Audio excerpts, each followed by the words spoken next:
अस्सलाम वालेकुम वरहमतुल्लाहि वबरकातुहू। आज हम रूह है अशकम नावल की 38 एपिसोड स्टार्ट करने वाले हैं। आधे घंटे का कहकर वो घर से निकला था। 2 घंटे गुजर गए थे। हाँ, कहाँ है वो? इसने मोबाइल कान से लगाया। सही, अल्लाह हाफिज़। मोबाइल पॉकेट में रखे वो बैक बाइक स्टार्ट करता निकल गया। वो मतलूबा ड्रेस के सामने इसने बाइक रोकी, उतरा, बेल बजाई और पॉकेट में हाथ डाले खड़ा हो गया। इसी की नज़र दौड़ाई। वहाँ ज़्यादा मकान नहीं थे। इस घर के ऊपर एक छोटा पीले रंग वाला बल्ब लगा था, जिसके ज़रिए इस काली रात में भी इसका चेहरा वाज़ेह हो रहा था। इसने एक बार फिर बेल बजाई। जब दूसरी बार पर फौरी दरवाज़ा खोल दिया गया और सामने मौजूद हस्ती को देख के वैसे ही बंद करने की भी कोशिश की, मगर इसने वहीं से दरवाजे पे हाथ रखे अंदर आते दरवाज़ा बंद कर दिया। अच्छी कह रहा है, मेहमान के साथ ऐसा सलूक करते हैं क्या? इसने अफसोस से कहा। कोई ऐसे ज़बरदस्ती किसी के घर में दाखिल भी तो नहीं होता। वो डरा हुआ सा बोला। मुकाबले ने जवाबन कुछ नहीं कहा, जैसे जवाब देने से ज़रूरी ना लगा। इसे सरता पैर इस शख्स को देखा। वो इसे पहली बार नहीं देख रहा था, मगर आज इसका अंदाज बदले हुए थे। इसकी आंखों से वहशत टिपक रही थी। ब्लैक जीन शर्ट में, ब्लैक ही जैकेट में मुलविस, पैरों में जोगर्स पहने वो बड़े आराम से सोफे पर बरजमान था। तो तुम यहाँ क्या कर रहे हो? इसका अंदाज देखकर उमैर मुश्ताक पर खौफ हावी होने लगा। मैं यहाँ क्या कर रहा हूँ? इसका सवाल दोहराते वो हंस पड़ा। तुझे तेरे सर ने नहीं बताया कि तेरी जान को खतरा है? तुम्हारी जान को खतरे से जैन की फ़ोन कॉल याद आई थी। तो तुम मुझे क्यों मारना चाहते हो? ताकि तुम आइंदा मुझ जैसे शरीफ लोगों की जासूसी ना कर सको। उमैर ने एक बार फिर से उसे सर तक पैर देखा। शरीफ तो वो कहीं से नहीं लगता था। ज़रूरी नहीं है कि इंसान की हरकतें सही हों तभी वो शरीफ कहलाया जाए। इसे खुद का तसल्ली से मुआयना करता देखकर वो चढ़ कर बोला। अपनी हरकत पे शर्मिंदा होता उमैर घबराता फ़ौरन सीधा हो गया। तेज़ निगाहें पूरे कमरे में दौड़ाए वो होनस पुरसुकून सा फिर बोला। तो बताओ, कितनी इन्फॉर्मेशन मिली अभी तक मेरे हवाले से? नाम के अलावा कुछ मालूम नहीं हुआ। वो मुंह बिगाड़ता हुआ बोला। क्या नाम है मेरा? उमैर ने थोड़ा चौंक कर गर्दन उठाई थी। नाम क्या है मेरा? इब्तिसाम इब्राहिम चौधरी। वो झट से बोला। जिंदा रहना चाहते हो या मरना चाहते हो? उसने अगला सवाल किया। जिंदा रहना। क्यों? जिंदा रह कर क्या उखाड़ लोगे तुम? गन पट्टी चलाते पूछा गया। मेरे छोटे छोटे बच्चे हैं। इसने वजह बताई। सही, एक शर्त पर मैं तुम्हें जिंदा छोड़ सकता हूँ। मुझे आपकी हर शर्त मंजूर है। गुड, वो हंस दिया। उमैर को उसके इरादे खतरनाक लग रहे थे। मैं तुम्हें मेरी जासूसी करने के लिए माफ़ करता हूँ, मगर मेरी बहन की जासूसी करने की सज़ा तुम्हें मिलेगी। सादा सज़ा नहीं दूंगा, बस इतनी सी। इसने उंगलियों की मदद से इसे समझाया। सर से पैर तक खौफ में डूबे उमैर ने बामुश्किल थूक निकला।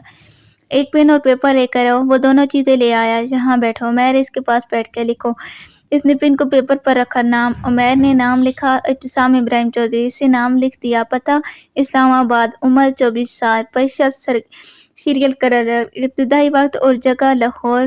2021। पहले कत्ल की तारीख 16 दिसंबर 2021। मुलजिम का नाम मशहूर सिंगर। वजह कोई नहीं। उमैर कांपते हाथों से बामुश्किल लिख रहा था। आखिरी कत्ल की तारीख 19 अक्टूबर सन 2023। मुलजिम प्रोफेसर। वजह कोई नहीं। इसने 1.5 महीने पहले ही कत्ल किया है। उमैर का दिल चाहता सब कुछ छोड़े और वहाँ से भाग जाए। कुल कत्ल 73। वजह खुद की तकसीम के लिए। इस अनोखे और शाहाना जवाब पर उमैर का पूरा मुंह खुल गया। लिख लिया? मुंदी आंखें खोले इसने उमैर की तरफ देखा। जी लिख लिया। यही काम पहले दिन कर लेते तो अभी तक इतने खौफ में ना बैठे होते। इसकी गर्दन दबोचे इब्तिसाम ने अपने सुर्ख पड़ते चेहरे के साथ कहा। खौफ से आंखें चिपकाते इसने सवालिया अंदाज में सर फिरे बंदे को देखा। डायरेक्ट मुझसे आकर पूछ लेते। उमैर को आज झटके पे झटके लग रहे थे। आखिर वो किस मिट्टी का इंसान था जो खुद अपने मुंह से अपना नाम कारनामे लिखवा रहा था, और वो भी इतने सुकून से। अब बारी है शर्त की। वो सोफे से उठ गया। जी। उमैर भी उठ खड़ा हुआ। इस पेपर को संभालो, तुम्हारी आधे घंटे की मेहनत है। उमैर ने फौरन से वो सफ़ा लपेटते पैंट की पॉकेट में डाल लिया। शाबाश, अब बैठ जा। वो चला गया। इब्तिसाम भी बहर आ गई। ये साइकिल लो और बिना रुके ये पेपर अपने सर को पहुंचा के आओ। इसकी शर्त सुने उमैर खश खाकर गिरने को था। तो साइकिल पर वो रो देने को था, क्योंकि यहाँ से रिक्शा 5 घंटे की दूरी पे वाक़या था। हाँ, साइकिल पर, ताकि तुम्हें अंदाज़ा हो जब किसी भूखे कुत्ते की तरह दिन रात लड़की के पीछे भागो तो क्या अंजाम होता है।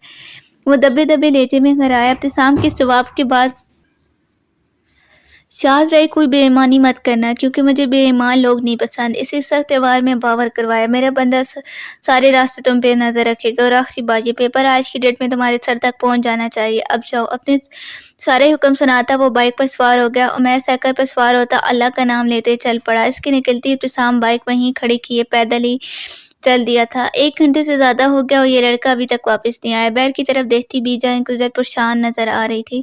बीजान क्यों इतना परेशान हो रही है? आ जाएंगे अरशान भाई। सेन में आती शान ने इनके कंधे पे रख के तसल्ली देने को कहा। खाने में और कितनी देर है? वही बेराब आवाज़ اس کے کانوں میں پڑی، جی جی ابو بس لگانے لگی ہوں۔ اشال کا جواب سنے ہی ولیشا واپس اندر کی طرف چلے گئے۔ اشال نے سکھ کا سانس بھرا۔ پری آئینہ کہاں ہے؟ میجان وہ دادا جی کو بلانے کے لیے گئی ہے۔ آپ دونوں یہاں کیا کر رہی ہیں؟ ارشان شاہ کی آواز پر ان دونوں نے بیک وقت حویلی کے گیٹ کی طرف دیکھا جہاں سے وہ نرم سی مسکراہٹ چہرے پہ سجائے اندر داخل ہوا۔ تمہارا انتظار کر رہی ہیں، اتنی فکر ہو رہی تھی، تھوڑی دیر کا کہہ کر گئے تھے، گھنٹہ گزر گیا۔ ارے ریلیکس ہو جائے میری پیاری بیجان، آ گیا ہوں میں واپس۔ ان کی اتنی شکایتوں پر ارشان شاہ جی جان سے مسکرا اٹھا۔ پری جاؤ تم کھانا لگاؤ، میں بھی جان کو لے کر آتا ہوں۔ اشال وہاں سے چلی گئی جب ارشان شاہ بھی ان سے پیار سے مناتا اندر کی طرف بڑھ گیا۔ وہ سب کھانے کی میز پہ موجود تھے سوائے سفیان شاہ کے۔ آج وہاں کل جیسی کھلکھلاہٹ اور مسکراہٹیں نہیں تھی، سبھی کے چہرے بجھے ہوئے تھے۔ اس نے اینا کی طرف دیکھا جو بے حد اداس لگ رہی تھی، اسے دکھ ہوا تھا، وہ دونوں تقریباً کھانا لگا چکی تھی۔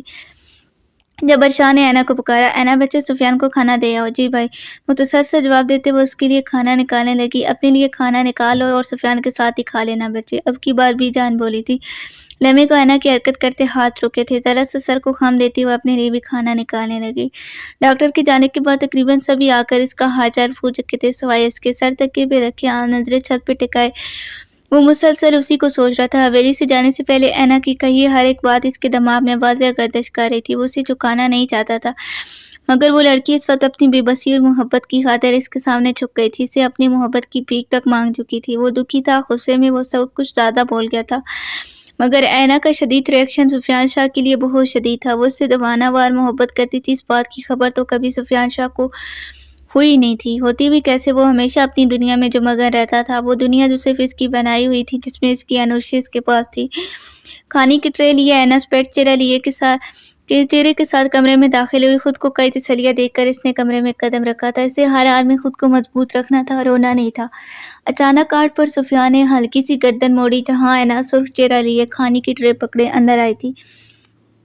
سفیان شاہ نے اس کی آنکھیں پڑھنا چاہی تھی جن میں برسوں پرانی خاموشی چھپی تھی۔ اب ان آنکھوں میں وہ درد اسے نہیں دکھتا تھا جیسے کبھی دیکھ کر سفیان کو اپنا دل تکلیف میں محسوس ہوتا تھا۔ شاید اس پتھر دل کے ساتھ رہ کر وہ اپنا درد چھپانا سیکھ گئی تھی، شاید اس نے دل پر پیرے بٹھانے سیکھ لیے تھے۔ نظریں آنکھوں سے ہوتی اس کے کپلاتے ہاتھوں پہ پڑے جو مسلسل لرزا رہے تھے، جس کی وجہ سفیان شاہ کو البتہ معلوم نہیں تھی۔ دسترخوان بیڈ پہ بچھایا، اینا نے کھانا لگایا، وہاں سے اس کی طرف آتے اینا نے اپنا ہاتھ آگے بڑھایا جس کا مفہوم سمجھتے سفیان شاہ نے اپنا الٹا ہاتھ اس کے ہاتھ میں تھماتے بمشکل اٹھ کر بیٹھ گیا۔ اس کی اٹھتی اینا نے پیچھے 3 سے 4 تکیے رکھ دیے تاکہ وہ بآسانی بیٹھ سکے، مگر کمر میں اٹھتے درد پر سفیان شاہ نے چہرے کے تاثرات بمشکل نرمہ رکھتے ہونٹوں کو سختی سے ایک دوسرے میں پوسٹ کیا تھا۔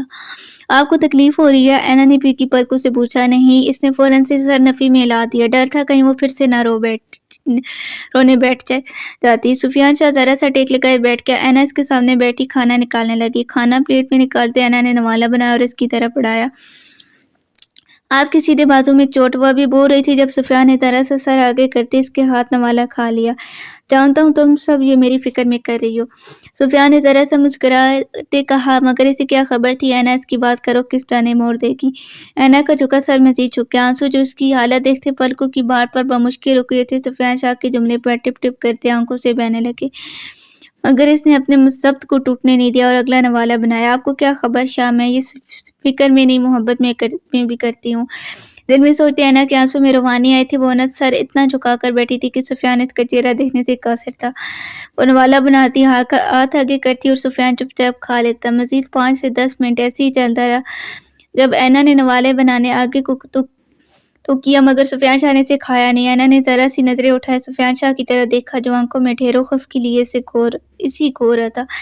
اس کا بھیگا چہرہ، سوجی ہوئی آنکھیں اور مسلسل بہتے آنسو، سفیان شاہ شدید جھنجھلاہٹ کا شکار ہوا تھا۔ مرا نہیں ہوں، زندہ ہوں اب بھی، اللہ پاک آپ کو میری عمر بھی لگا دے۔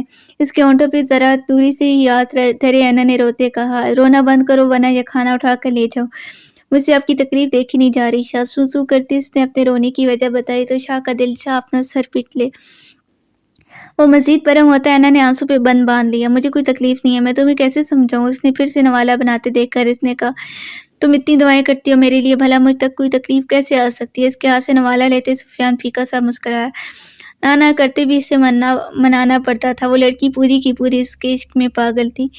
اسے آخری نوالا کھلاتے اینا نے کافی دیر بعد اسے پھر پکارا، آپ میری ایک بات مانیں گی؟ جی، آپ تھوڑی دیر مجھے اپنے سہارے میں لے سکتے ہیں، میں آپ کو محسوس کرنا چاہتی ہوں۔ گلا رن کیا اور لہجہ پھیک گیا۔ پہلے پہل تو سفیان شاہ حیران ہوا مگر پھر وہ نظریں پھیر گیا۔ مسئلہ جواب نہ تھا، اس کے دل پہ خون سا بڑھا۔ اینا نے گہری سانس کھینچتی آنکھوں میں مٹتے آنسوں کو روک کے وہاں سے اٹھنا چاہا۔ جب اگلی لمحے سفیان شاہ نے اس کی کلائی کو تھامے اپنی جانب کھینچا اور اپنے سہارے میں قید کر لیا، اس کا پورا وجود ہولے ہولے لرزانے لگا۔ اینا اس کے بازو پہ ہاتھ رکھ کے سینے پہ سر رکھتی آنکھیں موند گئی، جبکہ سفیان شاہ یوں ہی اسٹل بیٹھا تھا۔ اس نے پہلی بار اس سے کچھ مانگا تھا، وہ اسے نہ نہیں کر سکتا تھا۔ اسے اپنے سہارے میں تو اس نے لے لیا مگر سفیان شاہ نے اسے چھوا نہیں تھا۔ وہ نوشی کے ساتھ بے وفائی نہیں کرنا چاہتا تھا۔ مجھ سے دور رہو اینا، میں اور میری عادت تمہارے لیے دردناک عذاب کے سوا اور کچھ نہیں بن سکتے۔ اس کے کان کے قریب سرگوشی نما انداز میں کہا گیا، اپنا آپ مجھے سونپ دے شاہ، میں ہر عذاب سہنے کو تیار ہوں۔ اس نے جیسے منت کی تھی، میں ٹوٹا ہوا ہوں اینا، میرے قریب مت آؤ، تمہیں بھی زخمی کر دوں گا، میں آپ کو اپنی محبت سے جوڑ دوں گی، بس ایک بار مجھ پہ بھروسہ کریں۔ وہ ایک بار پھر رونے لگی۔ بھروسہ تو اب مجھے اپنی زندگی کا بھی نہیں ہے، اس نے ہاری ہوئے لہجے میں کہا۔ وہ ایک ہوا کے جھونکے کی طرح میری زندگی سے غائب ہو گئی، میں بس اسے ڈھونڈتا ہی رہ گیا۔ مجھ میں اب مزید رشتے بنانے کی ہمت نہیں ہے اینا، سفیان نے اسے خود سے دور کیا۔ تم سے گزارش ہے، مجھ سے ایسی باتیں کر کے مزید تکلیف مت دیا کرو۔ اس نے سر واپس سے تکیے پہ گرا لیا۔ میں آپ کو کبھی تکلیف نہیں دے سکتی شاہ، دل میں ہی کہتے اینا برتن سمیٹنے لگی اور کچن میں چلی گئی۔ کچھ دیر بعد وہ کمرے میں واپس آئی، جب اس کی نظر سفیان پہ پڑی جو شاید سو چکا تھا۔ وارڈروب سے کمفرٹیبل نکالتی وہ فرش پہ ڈالنے لگی جب سفیان شاہ کی آواز اس کے کانوں میں پڑی، یہاں بیڈ کی دوسری طرف سو جاؤ۔ جس نے جیسے حکم دیا اینا کے قدموں کے ساتھ سانسیں بھی منتشر ہوئی۔ بی جان تہجد کے وقت مجھے دیکھنے آئیں گی، میں نہیں چاہتا تمہیں فرش پہ سوتا دیکھ کر وہ مجھ سے خفا ہوں۔ اس گریز کی وجہ بیان کرتے سفیان نے بامشکل کروٹ لی۔ جب اینا کمفرٹیبل پکڑے بیڈ کی دوسری سائڈ پر اس سے دوری بنا کے لیٹ گئی۔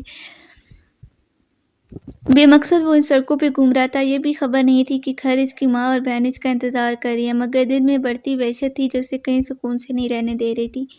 وہ چاہ دیواری سے کاٹ کھانے کو دوڑتی تھی، ماں کا مان رکھتے یا اپنی محبت کو بچاتا۔ وہ زندگی کے اس دورے پر تھا کہ جہاں اسے لگتا تھا اگر وہ ماں کی بات مان کر رک گیا تو اپنا سب گنوا دے گا، ساری زندگی ان دیکھے عذاب میں جلتا رہے گا۔ اگر دل کی مان کر چل پڑا تو اپنی ماں کو ایک بار پھر کھو دے گا۔ وہ جو قدم اٹھاتا اذیت اور جدائی نے اس کا ہی مقدر بننا تھا۔ وہ چلتے چلتے رک کے اس نے زور سے آنکھیں مینچ لی، بخار کی حد سے تپتا وجود اور جدائی کے ڈر سے بند ہوتا دل۔ وہ شاید کی شدید قسم کی اذیت کا شکار ہو چکا تھا۔ اس نے آنکھیں کھول دی، نظر عثمان کی طرف اٹھائی۔ ہر بار جدائی میرا ہی مقدر کیوں بنتی ہے یا رب؟ کیا میں اتنا برا ہوں؟ کیا میں اس کی محبت کے لائق نہیں ہوں؟ میں ہی کیوں ہر بار اپنی من پسند شے پر قربانی دوں؟ یکدم وہ چیخ اٹھا، آزمائش ہمیشہ من پسند شے پر ہی آتی ہے پتر۔ ابتسام نے اس مریل سی آواز کے ستائب میں دیکھا جہاں کوئی ملنگ ٹھنڈی زمین پہ بیٹھا ہاتھوں میں پکڑی تسبیح کے دانے کو مار رہا تھا۔ من پسند شے، اس نے زیر لب بڑبڑایا۔ کیا ابتسام ابراہیم چودھری کی نصیب میں ہمیشہ اپنی من پسند شے کا کھونا لکھا ہے؟ یہ نام نہ، یہ آزمائش صرف اللہ کے پسندیدہ لوگوں پہ آتی ہے۔ سر کو چلاتے وہ مسکراتے ہوئے بولے، اللہ کا پسندیدہ بندہ اور وہ بھی میں؟ وہ پھر نہ جانی کتنی دیر وہ پیٹ پہ ہاتھ رکھ کے کہکا لگاتا رہا۔ اس کی وحشت زدہ سے کہہ کے سنسان سڑک پر گونجنے لگے۔ وہ اس ملنگ کی بات پر نہیں اپنی بے بسی پر ہنس رہا تھا اور اتنا ہنسا کہ ہنستے ہنستے رو پڑا۔ وہ مدہوش سا اپنے آپ میں مگن تھا جب ابتسام کافی دیر ہنسنے کے بعد چہرے پہ ہاتھ پھیرے وہیں فرش پہ بیٹھ گیا۔ نہ جانے کتنی دیر وہ اس ملنگ کو نم ہوتی آنکھوں سے دیکھتا رہا، اس کے چہرے پر رقص کرتی مسکراہٹ، سردی سے کبلاتے مگر مسلسل ہلتے ہونٹ اور انگلیوں پہ پھسلتے دانے، وہ کسی اور ہی دنیا کا باسی لگ رہا تھا۔ آپ نے کبھی کسی کی جدائی کاٹی ہے؟ جانے اس کے دل میں کیا سماتے ہوئے یہ سوال پوچھ لیا۔ ملنگ بابا نے مسکراتے گردن اسپات میں ہلائی۔ تو کیا آپ کو تکلیف نہیں ہوئی؟ کیا اندر ہی اندر بڑھتی گھٹن سے آپ کا دل نہیں گھٹتا؟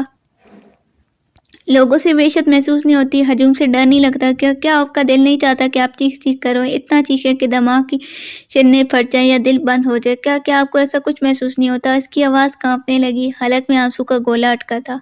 نہ، ایسا کچھ نہیں ہوتا۔ تو پھر میرے ساتھ کیوں ہو رہا ہے یہ سب؟ میں وہ انسان جس کے سامنے اس کا سب کچھ جل کے راکھ ہو گیا۔ اس نے تب موت کی دوا نہیں مانگی، وہ آج اس اذیت سے چھٹکارا حاصل کرنے کے لیے موت کی دوائیں مانگ رہا ہے۔ میرا دل کیوں یہ تکلیف برداشت نہیں کر پا رہا؟ وہ ہنسانی انداز میں چیخ رہا تھا۔ ادھر دیکھیں میری طرف۔ اس ملنگ کا چہرہ اپنی طرف موڑے وہ منت کرنے لگا، इधर देखो, छोड़ो, छोड़ो उस तस्वीर को, छोड़ो, मुझे जवाब दो, खुदा का वास्ता है मुझे जवाब दो, मुझे बताओ मैं क्या करूँ? उसके हाथों से तस्बीह छीनते वो जुनूनी अंदाज में चीखने लगा, तस्बीह दे मुझे मेरी पागल इंसान। मलंग बाबा इसके हाथ से तस्बीह वापस छीनता रुख फेर गया। मैं पागल नहीं हूँ, सुनो तुमने, मैं पागल नहीं हूँ। उसकी रौबदार बेशर्मदा आवाज़ इस सुनसान सड़क पे गूंजने लगी। मैं इंसान हूँ, मैं तेरी तरह संगदिल नहीं बन सकता, मुझे तकलीफ होती है, यहाँ तकलीफ होती है। दिल पे हाथ रखे दर्द की शिद्दत पर वो धाड़े मारता रो दिया। फिर यकदम से वो भागता इसके करीब आया। तुम तो मेरी मदद करो, मुझे कोई दवा दे दो, तो तुम लोगों की दवाओं में बहुत असर होता है ना। वो शानदार मर्द इसके कदमों में बैठा गिड़गिड़ा रहा था। मुझे दवा दे दो, कुछ ऐसा मंत्र फूंक दो कि वो मेरी हो जाए, मैं इसका हो जाऊँ, तो तुम मुझे इतने पैसे मांगोगे ना मैं तुम्हें दूंगा। कुछ तो करो, कोई तो मदद करो, मुझे इस अजाब से निकाल दो, खुदा का वास्ता मैं सब छोड़ दूंगा, मैं इसकी खातिर सारे बुरे काम छोड़ दूंगा, बस इसे मेरा कर दो। शिद्दत से रोते हुए उसके पैरों तक को हाथ लगा चुका था। मैं इससे मोहब्बत करता हूँ, वो मेरी है और वो सिर्फ मेरी है, मगर मैं इसका नहीं हूँ। अपने अंदर से आती पुकार पर इसका दिमाग सुन पड़ गया था।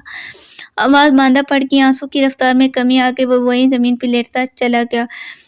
आंसू थम गए थे, इसका हलक खुश्क होने लगा था। इब्तिसाम का महसूस हुआ ऐसे अगली सांस नहीं आएगी। मलंग बाबा ने तरहाना नज़र इसके चेहरे पे डाली, जो नीम घुमकी में जाता इसके पाँव को पकड़े हिला रहा था। माँ, मुझे वो नहीं भूलती, मेरी मदद करो। इसकी गहरी सांस भरी।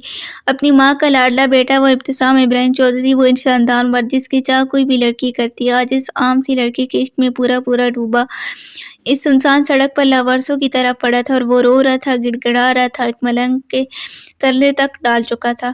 मेरे तरले मत डालो गुस्ताख, मुझे वास्ता देता है खुदा के, अरे खुदा का वास्ता, इस खुदा को दे से मांग अपना इश्क, इससे भीख मांग, मेरे सामने तल्ले डालता है। अजीब पागल है, इश्क में डूबा, मुझसे मोहब्बत के असूल की बातें करता है। अजीब सा हंसते, अपनी छड़ी उठाते वो बड़बड़ाता वहां से अगली राह पे चल पड़ा। और वो आशिक अपनी माँ का लाडला तन्हा ठठराती ठंड में सुनसान सड़क पे पड़ा सिसकता रहा। इसे सांस लेने की कोशिश की मगर वो नहीं ले सका। आधी खुली आंखें भी बंद करता इसका वजूद ढीला पड़ गया। इसकी लोकेशन ट्रेस करते वो निकत बेगम के कहने पर इसे ढूंढने के लिए निकला था। गाड़ी की स्पीड ब्रेक को स्लो रखे वो इस लोकेशन पर अंधेरे में बड़ी मुश्किल से सड़क पर देख पा रहा था। कहाँ चले गए हो यार तुम? इब्तिसाम कशान के बाकी के अल्फाज अदा होने से कासिर थे। गाड़ी की हेडलाइट्स की रोशनी सड़क पर बेसौदा पड़े वजूद पे पड़ती इसका दिल मुट्ठी में आया था। वो इग्नोर कर भी देता, वो आते ख्यालों को छुटा देता, मगर वो काली जैकेट, वो जैकेट जो इब्तिसाम घर से लेकर निकला था, वो इस वजूद के जिस्म पे थी। अब वो कैसे छुटाता? बेसख्ता किसी बुरे ख्याल के तहत इसकी दिल की धड़कनें तेज हुई। ब्रेक पर पाँव रखे इसका शान लॉक खोलता भागता हुआ इस बेहोश पड़े वजूद के पास पहुंचा। इसका सारा वजूद होले होले कांप रहा था। दिल मजबूत करते इसने झुकते हुए इसे सीधा किया। एक आंसू आंख से बेमोल होता इब्तिसाम के चेहरे पर गिरा था। इब्तिसाम, मेरा भाई, आंख खोल मेरी जान, इधर देख, मैं आया हूँ। काशान उठ भाई, आंखें खोल, क्या हो गया तुझे? जवाब दे मुझे, बोल क्यों नहीं रहे तुम? बुखार की हद से तपते इसके चेहरे को थपथपाते काशान का बस चल नहीं रहा था कि वो इसको अपनी सांसें देखकर भी होश में ले आता। वो मुकम्मल तौर पर बेहोश था। काशान ने कुछ सोचते फौरन से इसे बाजू में उठाए, गाड़ी की बैक सीट पर हटाया और खुद ड्राइविंग सीट पर बैठता। गाड़ी हॉस्पिटल की राह पर गामजन गई थी। उफ यार, ये लड़की तो किसी गज़ाब की तरह सर पे मुसल्लत हो गई। यकदम से ब्रेक पे पाँव रखते वो चीख पड़ा। इसकी वो उदास सूरत, ठंडा लहजा, शिकायती नजरें हसीब को सुकून का सांस नहीं लेने दे रही थी। क्या यार, इस जैसी निकचिड़ी लड़की के लिए मैं यूं आवारा आशिकों की तरह रात के सड़कों पर भटक रहा हूँ?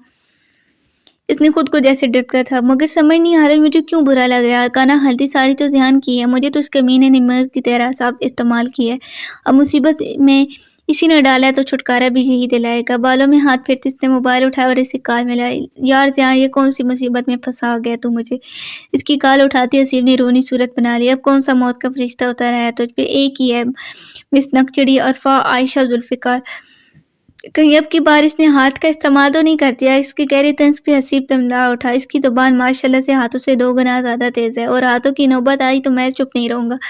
तो क्या तुम अब इस पर हाथ उठाओगी? अल्लाह माफ़ करे, मैं तो बस गोली मारने की बात कर रहा था। ज़िया ने अपना सर पीटा। देख भाई, चुपचाप घर जा और सो जा, खुद भी सुकून कर और मेरी जान भी बख्श दे। मेरा सुकून तो वो ले रखी।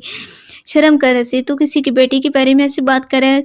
हाँ तो क्या मैं इस किसी की बेटी को अपनी बीवी बना लूँगा? इसने हाज़िर जवाबी से काम लिया, मगर जल्दी के चक्कर में वो कुछ ज़्यादा भूल गया था। अभी वो काल कट करता ज़ियान की खरखराहट इसके कानों में पड़ी। कमीनी बग़ैरत, तुझे मैंने इसके लिए इसकी इन्फॉर्मेशन लेने को बोला था और तू क्या करता फिर है? ज़ियान, मेरा ना मोबाइल ऑफ होने वाला है। इसकी दाढ़ पर हसीब ने घबराते कहा। तेरी तो पी इसने कॉल कट कर दी थी, मोबाइल बंद हो गया, इसने खुद से झूठ कहा और तसल्ली दी, सर सीट के पुश से टिकाया, गहरा सांस भरा और गाड़ी स्टार्ट की। अभी इसने स्पीड नहीं बढ़ाई थी जब इस खाली सुनसान सड़क पर गाड़ी के हेडलाइट्स की रोशनी किसी भागते वजूद पे पड़ी। अभी वो सही से देख भी नहीं पाया था कि इस लड़की ने मदद के लिए हाथ हिलाने शुरू कर दिए। वो ठहरा, पुलिस सरकार गाड़ी रोकती। अभी वो खुद उतरता है, इससे पहले वो लड़की जिसने चेहरे पे काला स्कार्फ लपेटा हुआ था फुर्ती दिखाती इस गाड़ी में आके बैठ गई। बहन जी आप भाग। वो झटकी सी मुड़ी और स्कार्फ उतारा। वला हौला वला को था।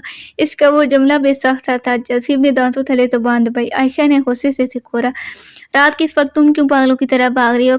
कुछ कुत्ते पीछे लग गए हैं। कुत्ते? वो हैरत से बड़बड़ाया। हाँ कुत्ते। कहाँ गई वो लड़की? ढूंढो इसे, देखो आ गए वो कुत्ते। आयशा झुक गई जबकि असीब हैरत से इन 4 से 5 की तादाद में भागते गुंडों को देख रहा था। ये लोग तो इंसान है। वो नसमझी से बोला, गाड़ी चलाओ अकल के अंदर इंसान, वरना ये कुत्तों की शक्ल में इंसान मेरे साथ तुम्हारा भी पर्दा बना देंगे। अरे इंसान की शक्ल में कुत्ते कहना था। गाड़ी रिवर्स पे डालते एक हसीब चीखा था। एक तो उसे कुछ समझ नहीं आ रही थी, दूसरा वो लड़की ने जल्दी जल्दी मचाई हुई थी, इसका तो दिमाग ही घूम गया था। बॉस वो रही लड़की इस गाड़ी में। इनमें से एक ने चीखते कहा, ओ तेरी ये कुत्ते तो यहीं आ रहे हैं। इसने रेस पे पाँव रख दिया। इंसान है वो। इस पर तंज करती आयशा ने हाथ पैर निकाला और इन पर इन गन फायर करती वापस से अंदर की तरफ मुड़ाई।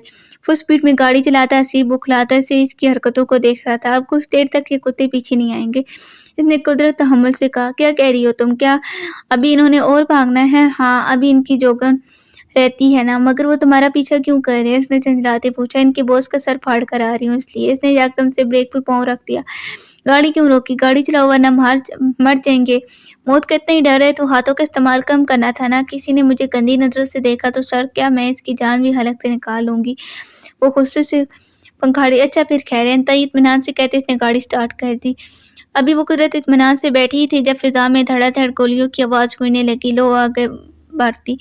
इसने स्पीड तेज कर दी। राइट लो जल्दी, वरना इस बिना ससुरालियों की दुल्हन समेत तुम भी ऊपर पहुंच जाओगे। चुप रहो तुम, इन कुत्तों को मैं देखता हूँ। इसने लेफ्ट किया। आयशा बस इसे खोल कर रह गई। इन गाड़ी में सर इनके पीछे थी। वो फायरिंग कर रहे थे। हसीब गाड़ी दाएं बाएं घुमाता भागाए जा रहा था, मगर वो हैरान हुआ था साथ बैठी लड़की खामोश क्यों हो गई थी। फिर इससे अपनी हैरानगी का जवाब मिल गया जो किसने लेफ्ट लिफ्ट लिया था जिस रोड पर वो इस वक्त पहुंच रही थी। आगे कंस्ट्रक्शन वर्क का बोर्ड लगा था, मतलब वो रास्ता ब्लॉक था। वहां से कोई इंसान पैदल गुजर सकता था, मगर गाड़ी का वहां से गुजरना नामुमकिन था। इनकी गाड़ी रुक गई तो पीछे वाली गाड़ी भी रुक गई। हसीब ने जरा सी गर्दन मोड़ी, तिरछी नजर से इसे देखा जो इससे बैठी थी, जैसे अभी गुस्से की जाती से फट जाएगी।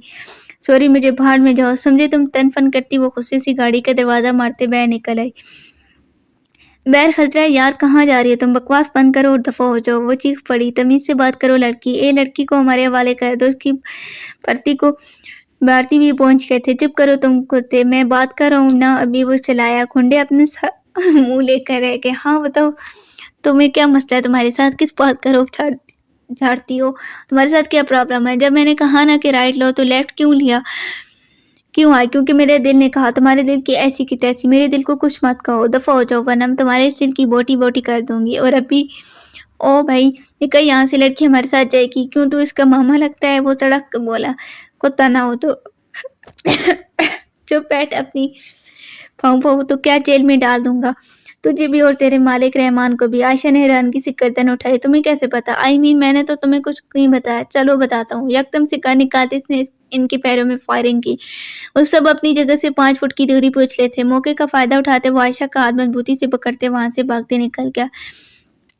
पकड़ो इन्हें वरना बॉस मार डालेगा। वो भी पीछे भागे थे। इन गलियों में भागते वो बहुत दूर तक निकल आए थे। आयशा का सांस फूलने लगा। कमर पे हाथ रख के वो रुक गई और गहरे गहरे सांस लेने लगी। तुम ठीक हो? बमुश्किल सर हाँ मिलाया। नहीं तुम ठीक नहीं हो। इधर आओ। तंग सी गली में इसे लाते सीने से रिलैक्स करने को कहा और खुद दूसरी साइड पर चल पड़ा। तुम कहाँ जा रहे हो? तुम्हारे लिए पानी लेने। हम किसी फंक्शन में नहीं आए। कभी तो बहस ना किया करो यार। वो जरा बेजारियत से बोला। वो खामोश हो की फिक्र नहीं करो, यही हूँ मैं। जरा सा मुस्कुरा कर कहते इसने सामने गली में एक घर का दरवाजा बजाया। वो खामोश नजरों से इसे देख रही थी। वो इतना बुरा नहीं था जितना वो उसे समझती थी, या हाँ वो बुरा था ही नहीं। वो गहरी नजरों से इसे देख रही थी। जब घर की दहलीज पे खड़े बूढ़े शख्स ने पानी की बोतल लेते से मुस्कुराते आयशा की तरफ इशारा किया, वो थोड़ी कश्मकश में पड़ गई। हसीब ने आते पानी की बोतल इसकी तरफ बढ़ाई। तुम क्या कह रहे थे? नंकर से पानी पीते इसने हसीब को खिनकियों से देखा। कुछ नहीं, तुम नहीं समझोगी। क्यों नहीं समझूंगी मैं? तुम्हें फारसी आती है? नहीं। फिर कहता रहा हूँ तुम नहीं समझोगी, तुम्हें उर्दू आती है? हाँ, तो उर्दू में इरशाद फरमा दो, अकल के अंदर इंसान, अकल की भी आँखें होती हैं। इससे तहज्जुब हुआ। वो अंकल पूछ रहे थे कि लड़की कौन है? मैंने कहा बीवी है। वो इंतहाई इत्मीनान से बता रहा था। आयशा को पानी पीते अच्छू लगा। क्या दिमाग खराब हो गया तुम्हारा? चीखो नहीं। वो अंकल मशकूक नज़रों से देख रहे थे। हाँ तो बहन बोल देते। बीवी क्यों? कहा अस्तगफुरुल्लाह, मेरी कोई बहन नहीं है। इसने मुँह बनाया। तुम भी बाकी जैसी हो। लड़की देखी नहीं, लाइन मारनी शुरू कर दी। वो सिर्फ इसे देख सका। चाहते तो वो इन्हें मार कर किस्सा ख़त्म कर सकते थे, पर नहीं, लड़की के सामने हीरोगिरी भी तो दिखानी है ना। तुमने वो तंज कर रही थी। वो चुपचाप सुनता रहा। तभी इन गुंडों की आवाज़ सुनाई दी। ओए इधर देख, वहाँ तो नहीं छुप कर बैठे। जिस चेहरे पर कुछ देर पहले गुस्सा था, वो लठी की मांदा सफ़ेद पड़ गया। इसने मादा तलब नज़रों से हसीब की तरफ देखा। बेतअस्सुर निगाहों से इसे देखते, जैकेट को कंधों के ऊपर से उठाते, उसे खुद इसके अंदर छुपाते, दोनों हाथ इसके दाएं बाएं टिकाए, वो उस पर झुकाया। इसकी इंतहाई नज़दीक आकर रुका, मगर इसे छूने से गुरेज पड़ता। तुम पर ज़रा सी खराश भी तो आती तो दिल बर्दाश्त न कर पाता, वरना वो 4 के 8 भी होते तो मुझे फ़र्क नहीं पड़ता। आंखें मूंदे इसके कान के करीब सरगोशी नमा आवाज़ में कहा। आयशा का दिल रुककर फिर धड़का था। इसने ज़रा सी नज़र उठाई। वो होनस आंखें मूंदे खड़ा था। इससे अपने लफ्ज़ों पे शर्मिंदगी हुई। जब कदमों की चाल दूर से सुनाई देने लगी तो वो पीछे हट गया। चलो तुम्हें घर छोड़ दूँ। नहीं, मैं घर नहीं जा सकती। वो मुझे ढूंढने वहाँ आएंगे। तो कहाँ जाओगी? जैकेट की पॉकेट में हाथ डाले वो होनस चलता जा रहा था। पता नहीं, तुम्हारी मम्मा की कोई रिलेटिव वो गाँव में होते हैं जो यहाँ से बहुत दूर है। बाबा के वो सब बैठ शिफ्ट है। इसने मासूमियत से बताया। क्या मुसीबत गले पड़ गई? वो झुंझलाते बड़बड़ाया। आयशा के कदम रुक गए। अगर मुसीबत हो तो यहीं छोड़ दो, नहीं चाहिए मुझे तुम्हारी हेल्प। वो रुक गया। बुरा लगा? वो उसकी तरफ मुड़ा। मुझे भी ऐसी बुरा लगा जब तुमने मुझे हर हैरे हैरे से कंपेयर किया। वो बेतअसर लहजे में बोला। हाँ तो तुमने मुझे बीवी क्यों कहा इस अंकल के सामने? इतना ही बुरा लग रहा है तो मैं तुम्हें सच में बीवी बना लेता हूँ। सिंपल बात खत्म। कहते वो मुड़ के आयशा हुनको की तरह से जाता देख रही थी। अब तो मैं इन्विटेशन नहीं भेजूंगा। मेरे घर चलना है तो चलो, सुबह की बंदोबस्त कर दूंगा। तुम्हारे घर में कौन-कौन है? कोई नहीं। वो वही टिका सा जवाब। वो फिर रुक गई। डरो मत, मेरी वहाँ बहुत इज़्ज़त है। इसने ढके-छुपके लफ्ज़ों में कहते अपनी बात का मतलब समझा दिया। वो सब्र की घूंट भर के रह गई। इतनी मेहरबानी किस खुशी में कर रहे हो? गाड़ी में बैठते इसने पूछा। जहाँ तुम्हें अपनी बहन कहते रहती, वो हाज़िर जवाब था। फिर तमाम सफ़र वो खामोश रही। हसीब खान इन मर्दों में से था जिसका अगर दिल किसी बात पर दुख जाए ना तो वो बात को नहीं बल्कि बंदे को ही छोड़ देता। मगर सामने वो लड़की थी जिससे शायद इसे थोड़ी थोड़ी मोहब्बत होने लगी थी। वो उसे छोड़ नहीं सकता था, अलबत्ता वो खफ़ा तो हो सकता था।